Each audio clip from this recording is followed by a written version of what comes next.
ونفخ في الصور فإذا هم من الأجداث إلى ربهم ينسلون قالوا يا ويلنا من بعثنا من مرقدنا هذا ما وعد الرحمن وصدق المرسلون إن كانت إلا صيحة واحدة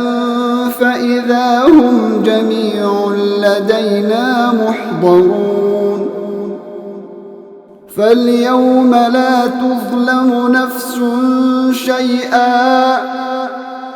فاليوم لا تظلم نفس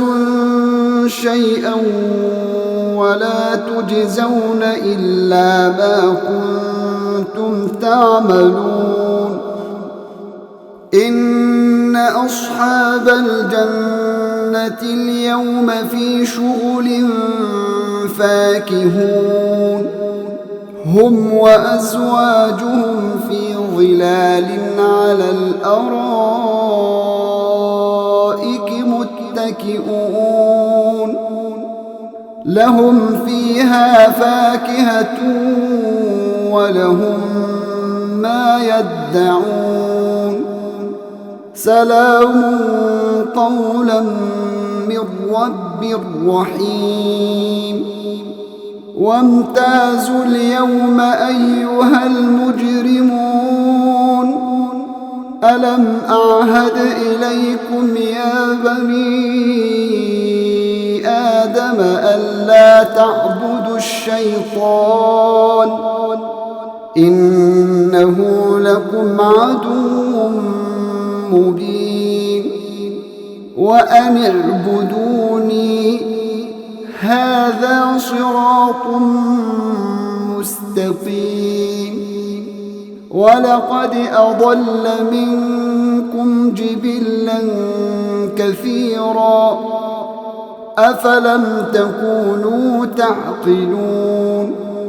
هذه جهنم التي كنتم توعدون اصلوها اليوم بما كنتم تكفرون اليوم نختم على أفواههم وتكلمنا أيديهم وتشهد أرجلهم بما كانوا يكسبون ولو نشاء لطمسنا على أعينهم فاستبقوا الصراط فأنى يبصرون ولو نشاء لمسخناهم على مكانتهم فما استطاعوا مضيا ولا يرجعون